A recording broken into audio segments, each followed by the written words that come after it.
Morning, how you doing? It's amazing. Try my best to capture it here, but it's just never going to be the same, is it?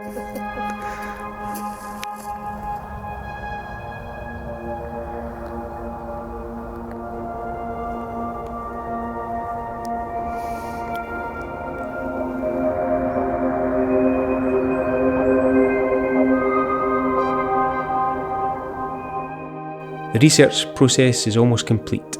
6 months gone in a flash. How nice it has been to once again be absorbed in new worlds, seeing new things and discovering inspiring people, places, stories and endeavours. Despite having launched a dive watch already, the in-depth research process I now take on all our new designs wasn't a thing when the Mora was first designed. There's so much history, not just in diving but in the world around diving, and it can be a really evocative and romantic world, the brave people venturing below the waves. Research started in October last year and we're now in March. I've added quite a lot to the bank of research that I've already completed for other projects like the Solent with lighthouses and sailing, the Sceptre with submarines and of course the Tay as well. All relate in some way to the Mora project, such that I have a fairly broad grasp now of the marine environment, nautical, surface and submerged worlds now.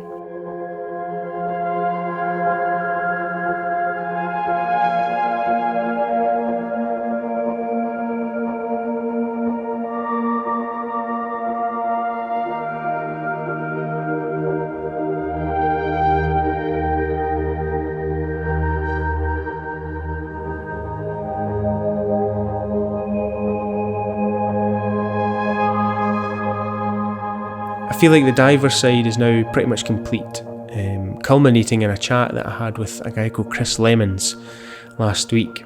Chris was a commercial diver in the North Sea, and he was involved in one of probably the scariest situation I could ever imagine for a diver, when he was trapped on the bottom of the North Sea, having been severed from the diving bell as a result of the mothership losing positional navigation on the surface, and it dragged Chris and his diving partner Dave away from the frame that they were operating on, and Chris got trapped on the wrong side and his umbilical was severed, and Chris was left with 5 minutes of oxygen in his emergency tanks.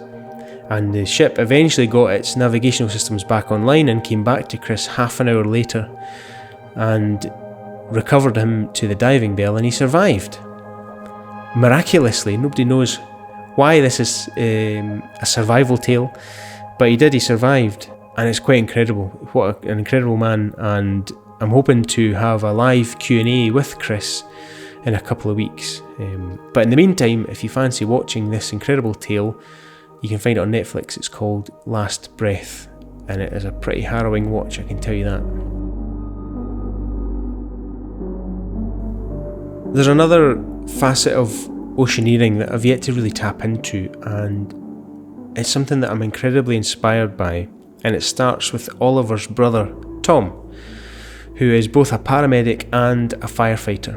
And whenever I get a chance to spend time with Tom, I inevitably start picking his brain about how he goes about doing what he does and how he feels about it, and some of the things that he's seen and done, and the amount of stories that Tom has told, you can't help but be utterly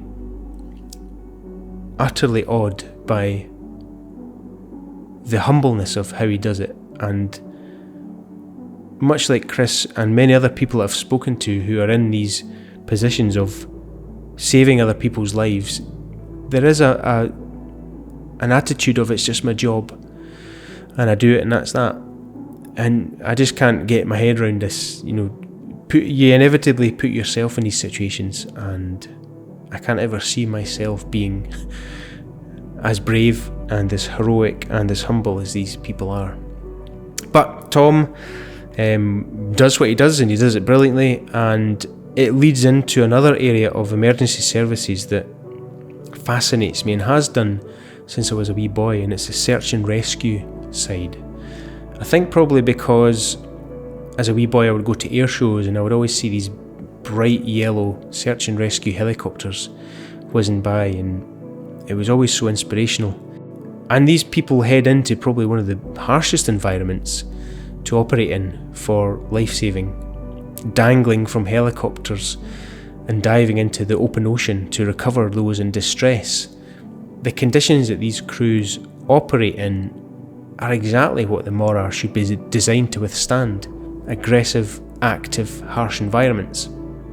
Even though the dive side of dive watches is becoming a bit of a romantic ruse, there is still a real-world use for an ultra-robust watch that has customizable timing capabilities, that is water resistant well beyond what is survivable in a human sense, and likely beyond what the search and rescue crews might demand of it.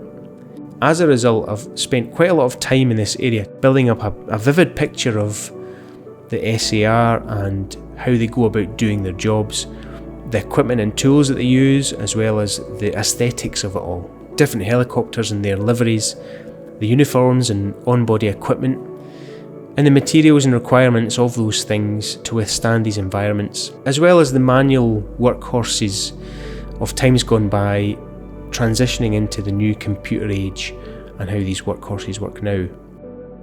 But above all, how the brave people operate in these environments. I was lucky enough to chat to a guy called Rod Steele. One of our great customers, Greg, had caught wind that I was looking into the SAR and mentioned that his father-in-law was a Royal Navy search and rescue pilot and a test pilot.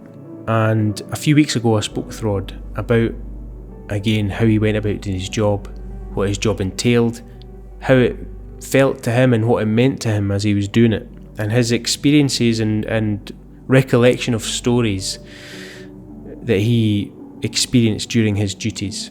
And it, again, captivating, to listen to Rod and how he went about doing his job and some of the situations that Rod faced that would make most people crumble. He achieved with skill and poise and professionalism. It's just fantastic to spend time with people like Rod and listen to the tales that they tell. Rod had a remarkable career piloting iconic aircraft like the Westland Wessex and the Sea King, participating in important rescues and recoveries such like the Fastnet yacht race of 79, when a Force 11 gale blew through a prestigious yacht race and scattered some of the 300 yachts into the wind, and Rod was part of that location and diverting of the sea-based craft to recover these people. But he also spoke about some of the things that his colleagues had seen and how they dealt with that, such as a guy who was involved in the Penlee lifeboat disaster. He was able to convey just how incredibly human these situations become. So a big thanks to Greg and Rod for spending some time with me. It was really very much appreciated. Rod's experience in the Sea King kind of dovetails into some of the research I did for the Astro project.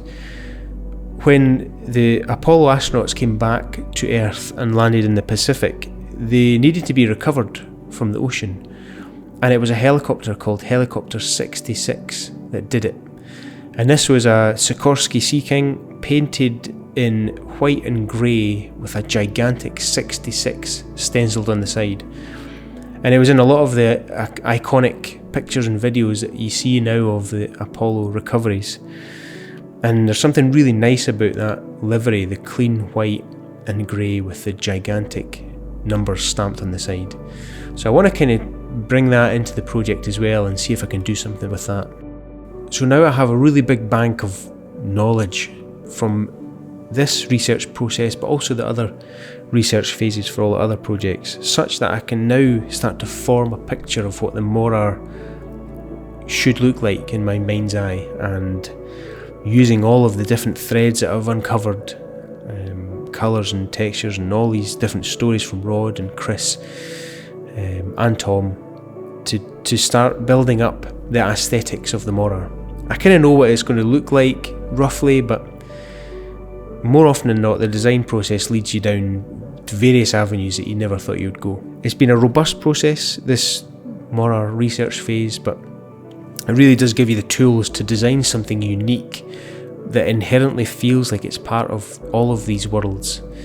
And I'm really excited about getting started now. So thanks for watching yet again, and I hope you enjoyed it. I hope you got some interesting stuff out of listening to me wobble on. And yeah, take care of yourself and others, and we'll see you in the next one.